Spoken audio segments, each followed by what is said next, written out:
नमस्कार दोस्तों, मैं मोहन भाकर आप सभी का स्वागत करता हूं अपने YouTube चैनल एग्रीकल्चरलिस्ट भाकर में। आज का जो हमारा वीडियो रहने वाला है वो बीएससी एग्रीकल्चर के सेकंड ईयर के सेकंड सेमेस्टर का रहने वाला है, जिसमें कि हमने पहले 4 लेक्चर कर लिए हैं। आज का हमारा जो लेक्चर है लेक्चर नंबर 5 है। आज के लेक्चर में हम गेहूँ का जो सीड प्रोडक्शन है वो पढ़ेंगे, यानी कि वीट सीड प्रोडक्शन, जिसमें पहली जो क्रिया आएगी हमारी वो होगा खेत जो सोर्स ऑफ सीड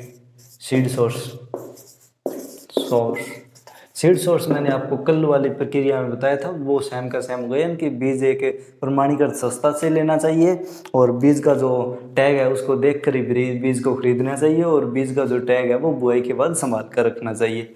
ये जो सीड सोर्स में आ जाएगा। 2 नंबर पर बात करें तो हमारा आएगा सिलेक्शन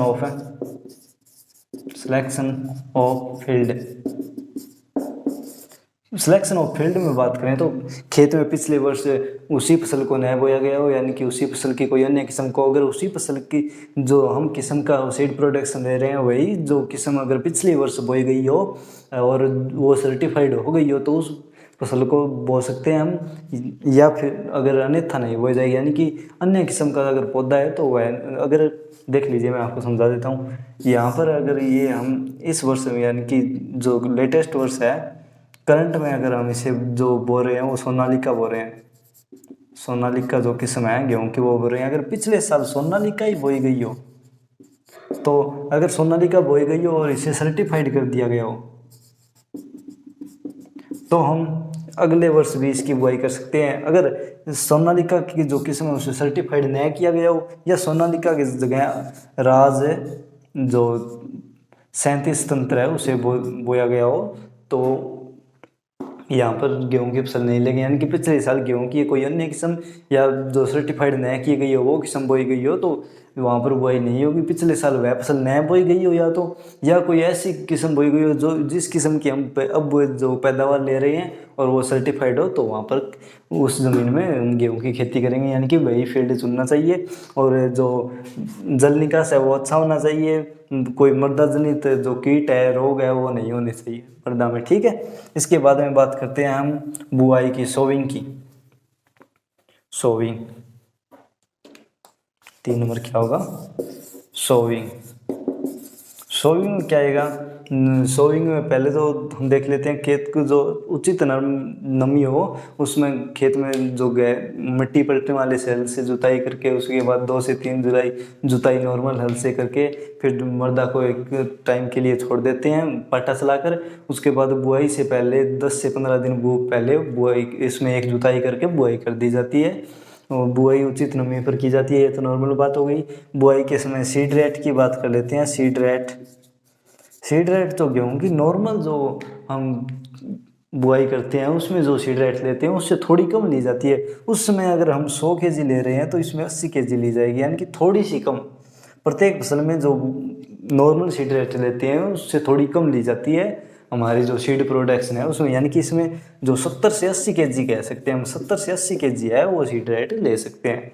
बस कुछ से 90 भी, कहीं पे आपको 80 से 90 लिखा होगा तो वो भी सही है, ठीक है। और बुआई से पहले मृदा को उपचारित कर देते हैं, यानी कि मृदा में अगर चूहे वगैरह हो तो उसके लिए एल्यूमिनियम सल्फास जो है सल्फेट है उसका छिड़काव कर देते हैं मृदा में अगर दीमक हो तो उसमें BHC का 25 kg BHC पर हेक्टेयर की दर से मृदा में मिला देते हैं जिससे कि मृदा में दीमक न लगे।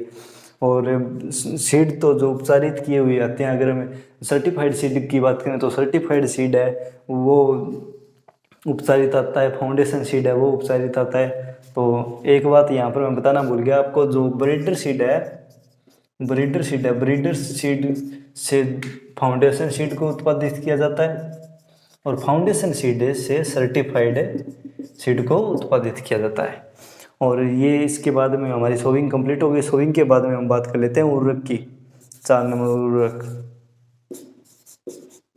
उर्वरक में वही सेम आएगा। अगर हम जैविक खाद की बात करें तो कंपोस्ट है, गोबर की खाद है, उसको मृदा में मिला देते हैं 40 से 45 दिन बुआई से पूर्व और लगभग 10 से 15 टन पर हेक्टेयर। और NPK की जो नाइट्रोजन की आधी मात्रा, फास्फोरस से और पोटास की पूरी मात्रा बुआई के समय और नाइट्रोजन की बंची आधी मात्रा को 2 भागों में बांट कर और जो पहली भाग है उसको तो बुआई से 40 दिन बाद में, और दूसरा भाग है उसको पुष्पन से पूरा छिड़काव कर दिया जाता है मृदा में। और उर्वरक के बाद में हमारा आएगा सिंचाई। 5 नंबर सिंचाई। सिंचाई में क्या क्या होगा, मैं ऊपर वाला मिटो देता हूँ।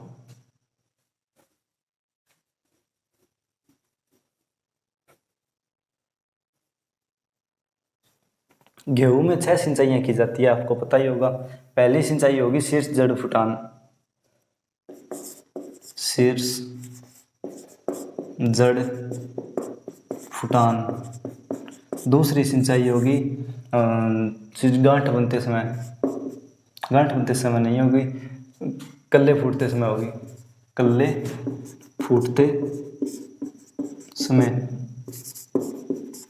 जो तीसरी सिंचाई होगी वो होगी गांठ बनते समय। जो चौथी सिंचाई होगी वो होगी फूल आते समय। और जो 5वीं सिंचाई होगी वो होगी दूधी अवस्था।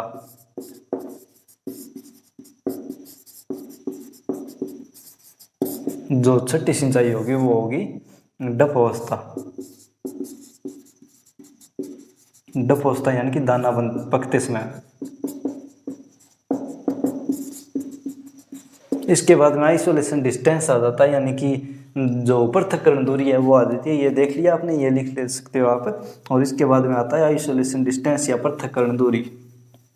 पृथक्करण दूरी की बात करते हैं तो एक किस्म से दूसरे किस्म के बीच में जो दूरी रखी जाती है उसे पृथक्करण दूरी कहते हैं। पृथक्करण दूरी क्या होती है वो तो मैंने आपको बताया। पृथक्करण दूरी कितनी रखी जाती है, अगर गेहूं की नॉर्मल सीड प्रोडक्शन कर रहे हैं तो फाउंडेशन सीड और जो सर्टिफाइड सीड है उसमें 3 मीटर रखी जाती है। अगर अनावर्त कंड रोग हो, अनावर्त कंड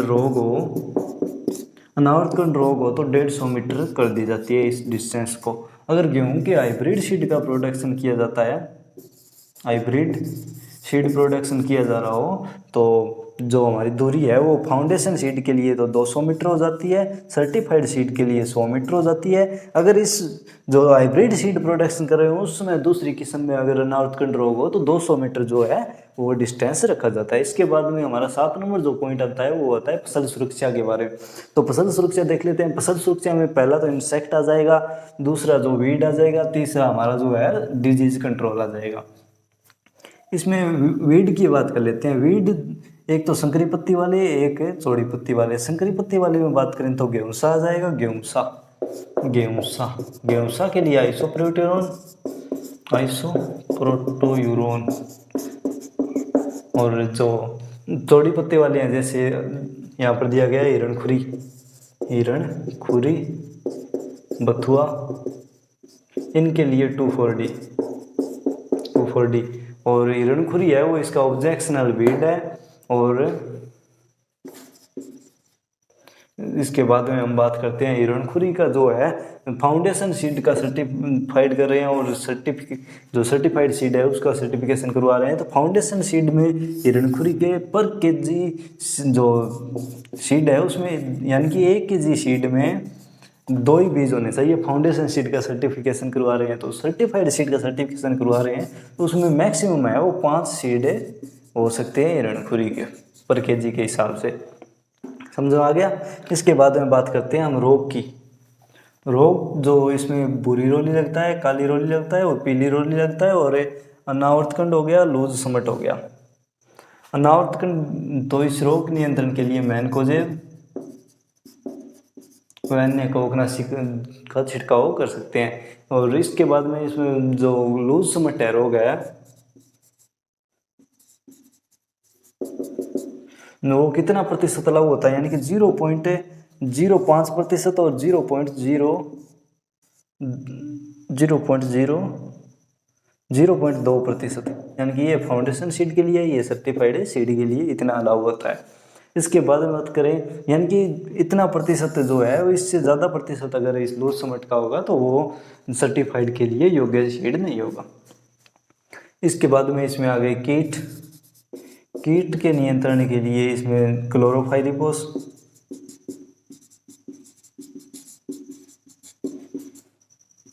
मेलाथियान, क्विनोलोफॉस आदि का छिड़काव कर सकते हैं। और दीमक के लिए BHC हो ही गया, BHC। और चूहों के लिए एल्यूमिनियम सल्फेट। इसके बाद में आता है रॉगिंग। रॉगिंग क्या होता है? खरपतवार के पौधे, अन्य फसली पौधे, अन्य किस्म के पौधों को मुख्य फसल से हटाने की जो क्रिया होती है उसे रॉगिंग कहते हैं। रॉगिंग में इसमें जो लगेगा वो होगा, देख लेते हैं हम। जो रोगी पौधे होते हैं उनको भी रॉगिंग में हटाया जाता है। जैसे इसमें लूज समट हो गया, नाउटखंड हो गया, जो रोग फैलते हैं एक पौधे से दूसरे पौधे में। अगर हमें महसूस होता है कि इस पौधे में नाउटखंड रोग है तो उसमें एक पॉलीथीन डालते हैं पौधे के ऊपर और नीचे से जड़ से उस पॉलीथीन को पकड़ लेते हैं और उस जड़ को, वो पौधे को जड़ समेत उखाड़ कर कहीं ले जाकर जला देते हैं या मृदा में गाड़ देते हैं, जिसे उन्मूलन कहते हैं। और इसके बाद में वो रोग और नहीं फैल सकता, यानी कि जो स्पोर है वो मृदा पर हम नहीं गिरने देते इस रोग के। ये इसका रॉगिंग की क्रिया हो गई। इसके बाद में इसमें बात करते हैं हार्वेस्टिंग। हार्वेस्टिंग से पहले मैं बता देता हूँ फील्ड इंस्पेक्शन, यानी कि जो सीड की जो एजेंसी है यानी कि NSC जो भी है, वहाँ से अगर हम सीड ले रहे हैं तो वहाँ से एक जो पद प्रजनक जो है वो आता है, यानी कि सीड इंस्पेक्टर आता है। सीड इंस्पेक्टर खेत में इंस्पेक्शन के लिए आता है। तो कितने बार आता है? गेहूं के जो सीड प्रोडक्शन है उसमें 4 बार आता है, यानी गेहूं का नॉर्मल सीड प्रोडक्शन कर रहे हैं उसमें 4 बारी, और हाइब्रिड सीड प्रोडक्शन कर रहे हैं उसमें, जो नॉर्मल सीड प्रोडक्शन कर रहे हैं उसमें 2 बारी, सॉरी, और जो हाइब्रिड सीड प्रोडक्शन कर रहे हैं उसमें 4 बारी आता है। तो नॉर्मल सीड प्रोडक्शन की बात कर रहे हैं हम इस वीडियो में। तो बात करें तो पहला तो आएगा बिफोर फ्लावरिंग, जो दूसरा आएगा वो बिफोर हार्वेस्टिंग। जब ये इंस्पेक्शन कर लेता है तब हम हार्वेस्टिंग करते हैं, और हार्वेस्टिंग 15% नमी है उस पर की जाती है। और हार्वेस्टिंग में अगर ये हमारा खेत है, इस खेत में से अगर इतने पार्ट को जो सर्टिफिकेशन नहीं मिला है, यानी कि इतने पार्ट को सर्टिफिकेशन मिला है, तो इतने पार्ट को तो अलग से हार्वेस्ट करेंगे और इतने को अलग से हार्वेस्ट करेंगे। इसके बाद में आता है थ्रेसिंग। थ्रेसिंग 14% नमी रहती है जब दानों में, तब की जाती है। और थ्रेसिंग है वो जिस यंत्र से हम कर रहे हैं, यानी थ्रेसर या कंबाइन से, उससे पहले अच्छी तरीके से साफ किया जाता है। और थ्रेसिंग में सब जो पक्के फर्श या तिरपाल पर की जाती है, जिससे कि अन्य बीज न मिल पाए। और इसके बाद में आता है प्रोसेसिंग। प्रोसेसिंग क्या होता है? जो बीज है उसको सुखाना और उसमें जो अशुद्धियाँ हैं उनको निकालना प्रोसेसिंग की क्रिया होती है। जो इसमें सुखाने की बात करें तो 7 से 8% नमी रखी जाती है। और इसमें जब थैलों या कंटेनरों में भरा जाता है तो उनको उपचारित कर भर दिया जाता है, जिससे कि इसमें रोग व कीट ना लगे। और कंटेनर में भरते समय सल्फास का उपयोग किया जाता है, यानी कि सल्फास की गोलियां डाली जाती है कंटेनरों में। इसके बाद में आता है स्टोरेज। स्टोरेज है वो जो ग्रह होती हैं स्टोरेज वेयर हाउसों में किया जाता है। स्टोरेज प्लेस होता है, वहाँ पर इसको जो लकड़ी के लट्ठे हैं उन पर रखा जाता है, ऐसे ऊपर चिन दिया जाता है थैलों को, और उनके बीच में जो आधा मीटर का है वो स्पेस रखा जाता है, जिससे कि निरीक्षण हो पाए और एक जो लाइन है उससे दूसरी लाइन में कीट जल्दी से ना जा पाए अगर लग जाए तो। और 15 दिन के अंतराल पर इसका जो निरीक्षण किया जाता है। और यहाँ पर मैंने आपको थ्रेसिंग में बताना भूल गया, इसका जो प्रोडक्शन होता है वो 30 से 40 क्विंटल पर हेक्टेयर होता है। यहाँ पर हमारा जो वीट सीड प्रोडक्शन है वो कंप्लीट होता है। अगर वीडियो अच्छा लगा हो तो लाइक शेयर सब्सक्राइब जरूर करना। Thank you.